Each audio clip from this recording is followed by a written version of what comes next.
Hello and welcome to the Satluj TV podcast.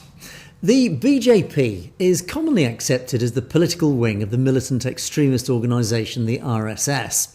This organisation's stated goal has been the establishment of a Hindu Rashtra, populated exclusively by a superior Hindu race. In recent years, as India has increasingly sunk into an authoritarian-style rule under the BJP, it's not surprising, therefore, that parallels have been drawn to the rise of the Nazi regime in 1930s Germany, which similarly advocated for a superior race based upon nationalist politics. And the similarities don't stop there. So to discuss the evidence that history may be repeating itself, I'm joined today by our regular guest, Dr.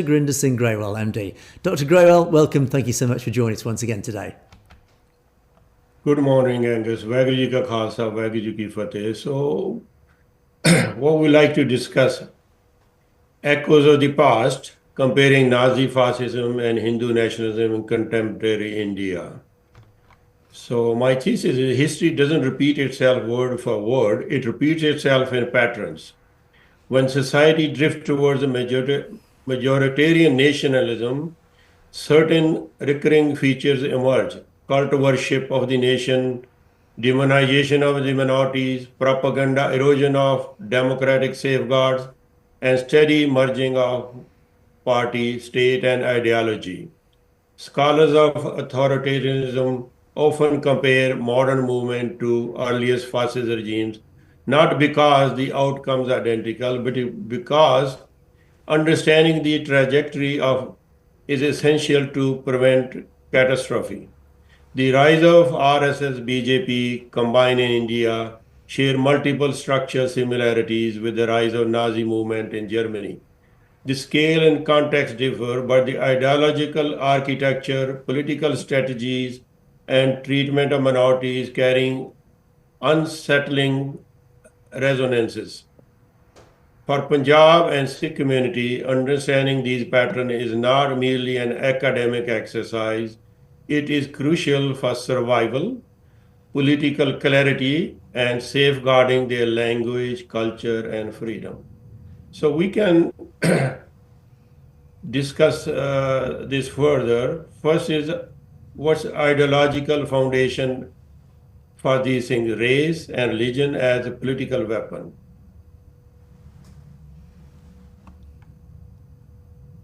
Nazi ideology was built on the myth of Aryan racial superiority in a different cultural setting. The RS constructed the ideology of Hindutva, which defined India as a Hindu civilization where minorities can live only if they accept subordination. Both movements, Nazis and Hindutva, view the majority identity as a true national identity, portray minorities as historical enemies, rely on mythological histories to legitimize their claims, fuse religion, culture with nationalism to justify political dominance. Nazi Germany's racial purity doctrine and RS Hindu Rashtra ideology share the same psychological foundation. The nation belongs to one community and the others must assimilate or be excluded. How is this constructed? The enemy within. Fascism requires an internal enemy to mobilize the masses. For the Nazis, it was the Jews. For RSS, BJP, it is primarily Muslims. To some extent, other minorities like Sikhs, Dalits, etc. Both movements describe the target minority as foreign, impure, disloyal, demographic threat, civilization danger. Nazis' rhetoric claimed Jews were plotting against Germany. Hindutva propaganda paints Muslims as invaders, terrorists, or demographic conspirators. Love jihad and population jihad they are blamed for. The strategy is classic. Sow fear, create polarization, then consolidate political power. How they use manufactured consent, the propaganda state. Nazi Germany perfected the machinery of propaganda through central control of press, radio, education, and arts. In India, media is not fully state controlled, but most major television networks echo government talking points. Dissenting journalists are targeted with raids or surveillance. Social media misinformation machinery is deployed at industrial scale. Textbooks are being rewritten to erase the Mughal period, minimize Sikh history, and elevate a mythical Hindu past. This mirrors the Nazi obsession with the rewriting German history to glorify Aryans. A society whose memory is reshaped becomes easier to rule. So they are teaching that how glorified their past was and they want to bring that back. How they do legal engineering and democratic backsliding. Authoritarian movements often use democratic processes to destroy democracy from within. Nazi Germany did this through Enabling Act, which transformed Hitler's government into a dictatorship. RSS BJP employs legal and institutional tools like Citizens Amendment Act, NRC to redefine citizens along religious lines, UPA, sedition laws, FCRA to silence NGOs and dissenters, weakens federalism by reducing state autonomy. You've seen what's happening in Punjab. Now they want to take over the Chandigarh permanently, controlling universities, ports, election bodies, and media. There are many recent examples I think can be discussed.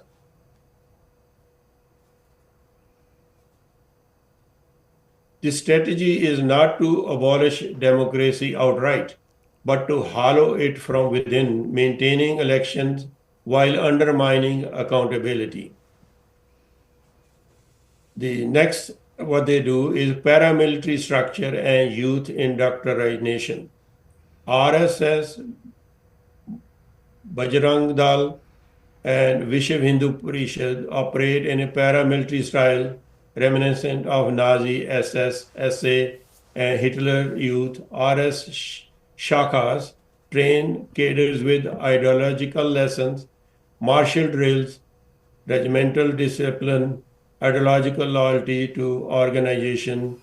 This mirrors how totalitarian regimes cultivate a loyal, militant base that can be mobilized during elections, protests, and communal tensions. So here I'm going to show, if you can see, this is a recent book I came across.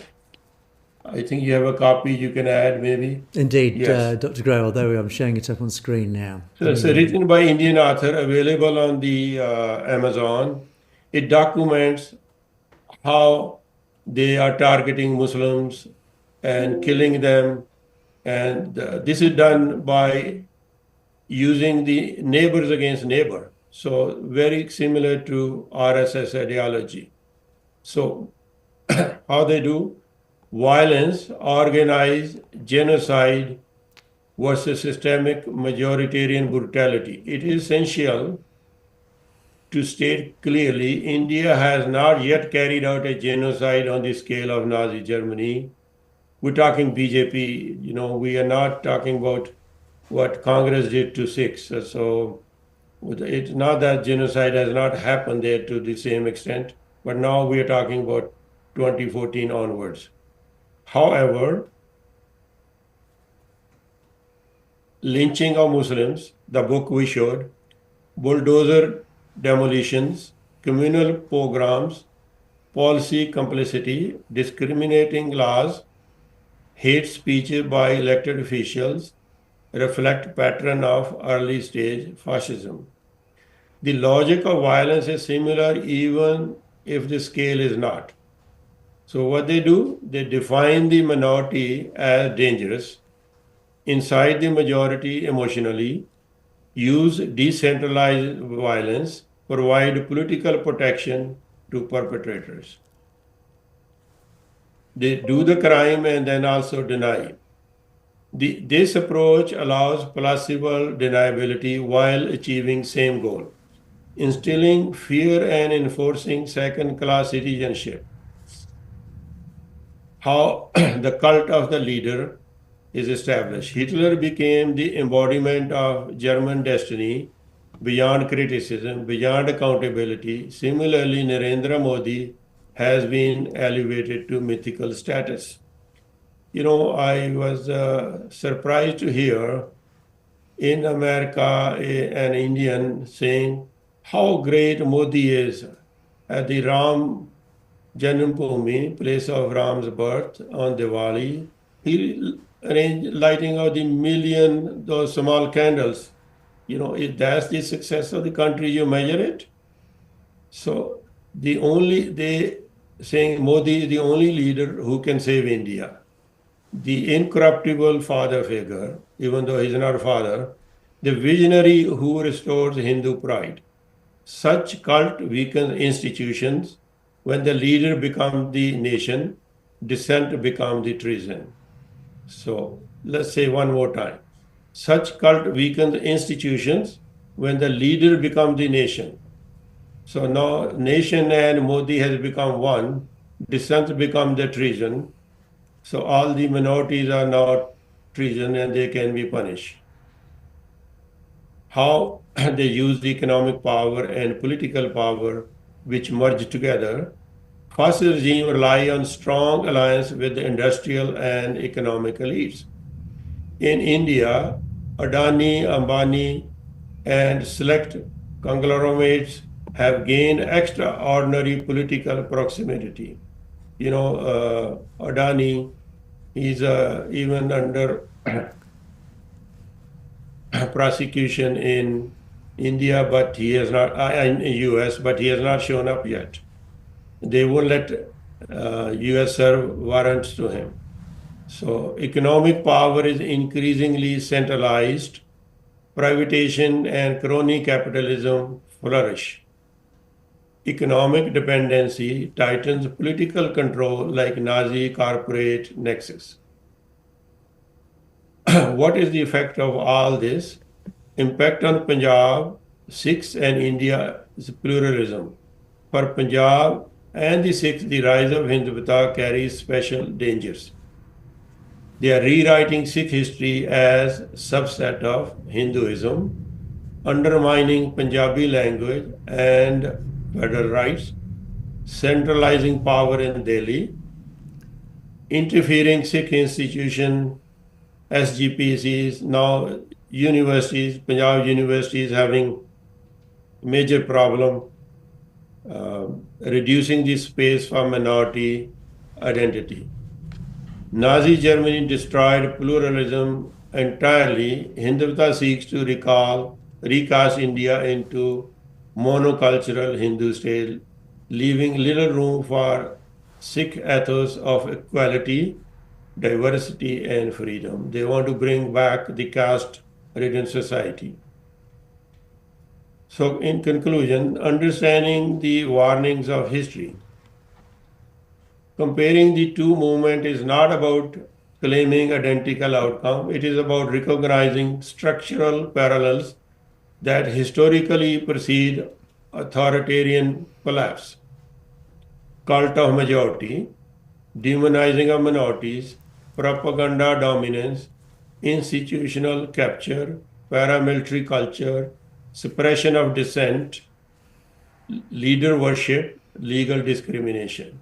These patterns are dangerous not only for Muslims, but for all minorities, including the Sikhs. History teaches one lesson repeatedly.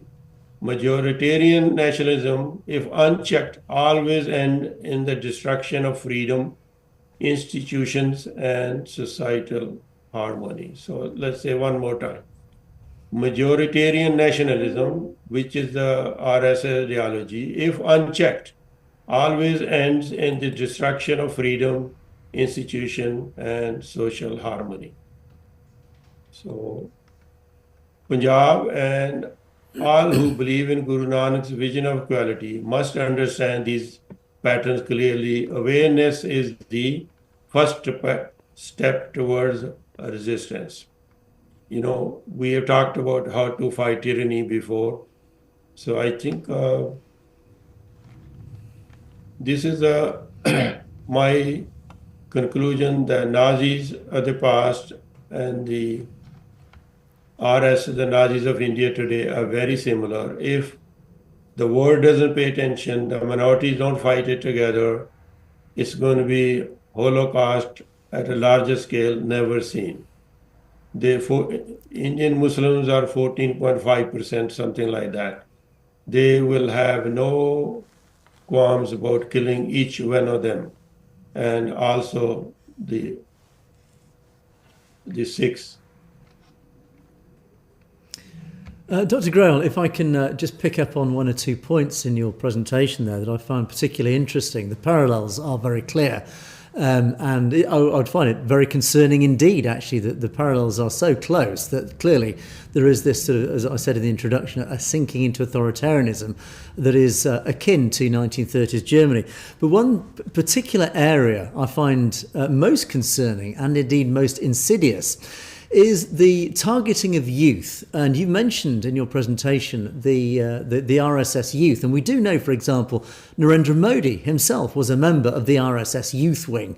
And the RSS, ever since even its first roots in the 19th century, they had a very clear plan, a very clear agenda, this Hindu Rashtra, this superior race of Hindus that they're trying to grow into the Hindu Rashtra, to the exclusivity of everyone else. But what they are doing is it is a form of indoctrination. And that indoctrination is particularly targeted at the young. So as they grow up, they become future advocates for the RSS. Narendra Modi was a member of the RSS youth. And of course, this does reflect very closely the Hitler Youth, which again was very highly publicized after the war as being a very powerful part of Nazi Germany. Can you talk us through your opinion of the RSS youth and also, of course, the targeting of Punjabi youth, for example, in terms of changing textbooks, rewriting history, removing the language from the schools in Punjab? Again, it's targeting the young. What's your opinion on that, Dr. Grewal? That's a good question. So, Hindu Mahasabha, one of the founders early on was Dr. B.S. Munje. Their goal was to re-establish Hindu superiority because they said centuries of Mughal rule, which they call Muslim rule, has affected their culture. B.S. Munje went to Italy and he became very admirer of Mussolini. So they saw Mussolini's organization, how he trained the youth. When he came back, this was in their mind.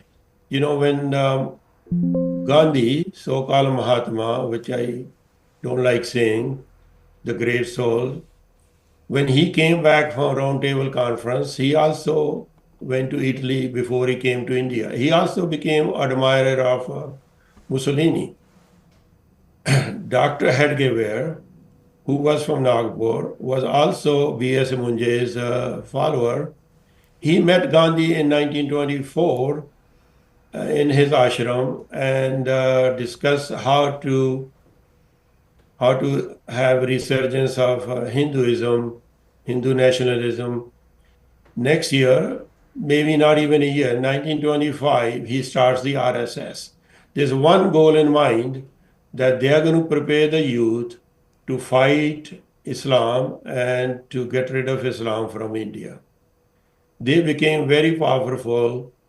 Even before partition, they had their so-called shakas, so many cities, even in what now became Pakistan, they had shakas. They militarized them, they gave them weapons, and they trained them. So this is going on for almost 100 years. 1947, when India was partitioned, some Muslims didn't feel like they had to go to Pakistan. They stayed in India, especially the cities in Delhi and central India. These people were so organized, they will go kill those poor people who decided to stay in India. And they had their presence well preserved in police. When the government will tell them go arrest them, the police will inform them before they could do anything. So they were so penetrated even in the administration. The Prime Minister Nehru had a hard time controlling. They will call him in parliament Maulana Nehru. They so disliked him. I'm not admiring him, but I'm just stating what happened historically. So they were killing even after 1947 the people who left in. So they have been doing this. Now they have a different structure. They call them Veers. They want them to join the military for 5 years or so. So they'll train them, supply weapons, and they think they are going to get rid of all the Muslims, even from Pakistan, and purify their culture and the land. Just a couple of days ago, maybe not a couple of days, maybe only one day ago, the India Defense Minister was saying how they are going to reclaim Sindh, that's the province in Pakistan. So the port of Karachi is a part of Sindh. So this is their not only propaganda, this is their ambition. So they have been working as a paramilitary organization. Unfortunately, the people, even the Sikhs, did not see it coming. When we were in school and college, you will see them training, going to their shakas with bamboo sticks. We used to laugh at them. What are they going to do? We didn't realize how organized and strong they were becoming. So this is the problem. When you don't pay attention in the beginning, then you had to face the consequences. Yes, they are a paramilitary organization. They were banned when they killed Gandhi for 2, 3 years, something like that. But later on, because they were so powerful, they said, okay, we are not political, we are a social organization. So they got the freedom again, they restarted. Then they created this BJP. BJP is the political party of RSS. So same ideology. All these are founded by Brahmins. RSS founded by a Brahmin, Hindu Mahasabha founded by a Brahmin, and BJP was founded by a Brahmin. So this is the sad situation. This 4 to 5% of the people want to control India. Then after Dr. Hedgewar died, the next comes a Golwalker. He was even worse. He learned from Gandhi. He had a long hair, spread out, beard and all that. So he looked like a sadhu, but he was very poisonous. His indoctrination of young people has created worse than the founder. So this is how they have been working, and now they have, I won't say complete, almost complete control of the society. Nobody dares to oppose them because they are so powerful.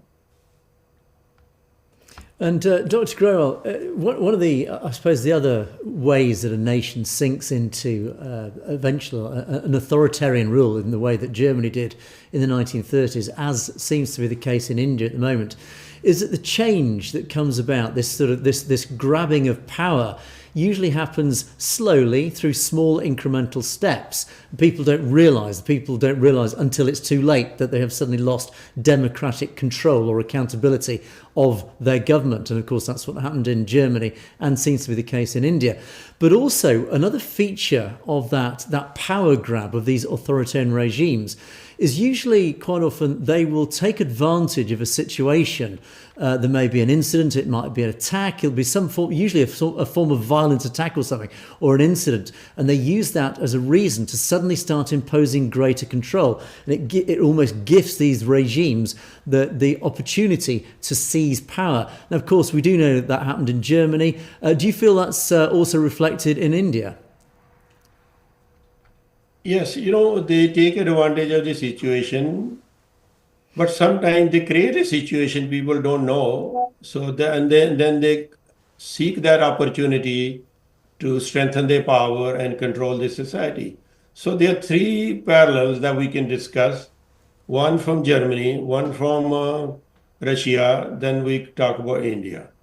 So 1933, Hitler was only in power for about a month. There were fire in Reichstag, that's their parliament, on February 27, 1933. So immediately after the fire, he blamed the communist conspiracy. Hitler appointed chancellor less than a month earlier, seized the moment to demand emergency powers.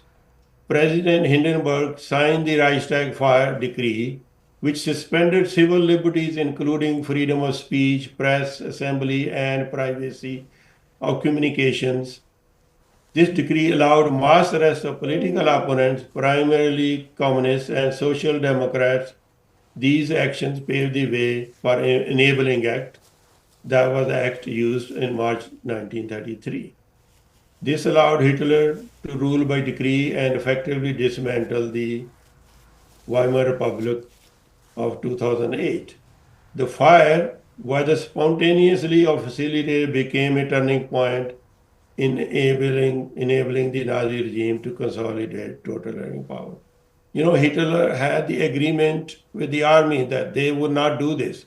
But within a month, they created the circumstances which allowed him to become a dictator and a tyrant. So similarly, in Moscow, there was a 1999, there was a destruction of multiple buildings in Moscow, killing nearly 300 people. The Russian government immediately blamed Chechen terrorists, providing justification for launching the Second Chechen War, 2003. The conflict generated enormous public support for then Prime Minister Putin, elevating him from relative obscurity to a strongman figure. Several analysts and defectors, including former leader Alexander Levinsko, allege that the bombing may have been false flag operation by Russian security services. So you see, they take advantage of situation, but many times they create a situation because they have no sympathy even with their own people, killing them to use for power grab. Similarly, 2019, Pulwama attack, Indian government created a Pulwama attack where the Indian military people died, and they blamed Pakistan, and then they bombed blackout airstrike, which was just a kind of sham operation. They bombarded some area where there was nothing, and they claimed victory, and that helped Modi win the 2019 elections. So Hitler, Putin, and Modi used this opportunity, and most likely, I think if you're intelligent enough and analyze, you can understand they created this situation to grab power. So recently, this year in April, there was a killing in Pahalgam. So Pahalgam is a tourist area in Kashmir where they, after so many years, there were tourists going and they had army everywhere. But all of a sudden, there was no security forces and some innocent people, Hindus and Muslims, were killed. So right away, the narrative was Pakistan killed them, and then they bombarded Pakistan, and India lost 3 or sometime 5. The truth will never, they won't admit planes which they spent millions of dollars. And then President Trump says he was able to stop this war, which probably, not probably, I think, which is true, because India was exhausted and they knew that somebody need to tell them. So this incident never investigated, no truth has come out, but it helped Modi government win the Bihar election, which just happened a few days ago. So this is how they create. So what they do? Crisis construction and framing. Each government framed the incident as existential threat. Hitler, communist revolution, Putin, Chechen terrorism, Modi government, Pakistan sponsored terrorism. They suppress the opposition. Nazis arrested and silenced left-wing parties. Russian critics questioning the bombing were marginalized or persecuted. In India, opposition parties were delegitimized as anti-national or seeking accountability. Even the Rahul Gandhi was portrayed as anti-national. Centralization of power. The Hitler achieved full dictatorship. Putin consolidated long-term authoritarian rule. BJP strengthened its national mandate and restructured Kashmir's political structure. So they changed Kashmir from a state to union territory. So they lost their whole rights. Public opinion through fear and nationalism. A fear-driven emotional climate enabled population to accept emergency powers, wars or military operation, major constitution or legal changes. So they are very similar. You know, it's like one is copying the previous incident to achieve the same goal like the previous tyrant has done. So this is how tyranny it takes power.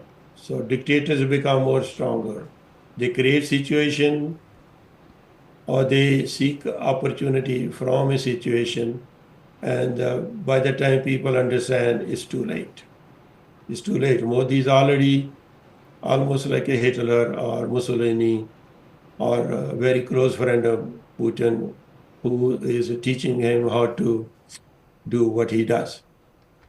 And of course, Dr. Grewal, one of the reasons why the Sikh community has always been a target of the Brahmanical elite of India is because of that very reason. It's the Sikh community that have, in fact, I'd even go as far back as the first guru, have tried to warn ordinary Indians that apart from the fact you are living in this straitjacket, this prison of the caste system, is that you are living in an increasingly tyrannical rule, particularly in recent years. So it is the Sikh community that is trying to wake the rest of India up to the conditions that they are living in, and under this potentially authoritarian dictatorial rule that is developing in India.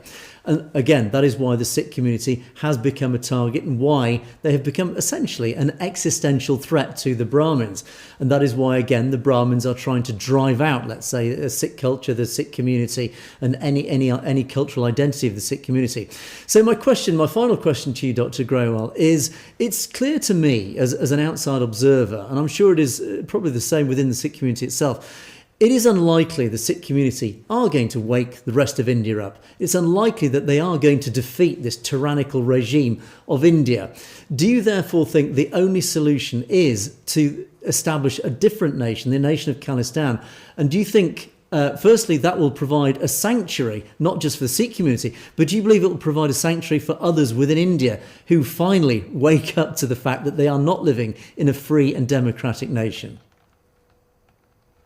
Yes, that's what they are afraid of. So I give you an example. One of the Sikh gentleman, businessman, told me this story personally. He went to UP, that's Uttar Pradesh, from Punjab for some business he had.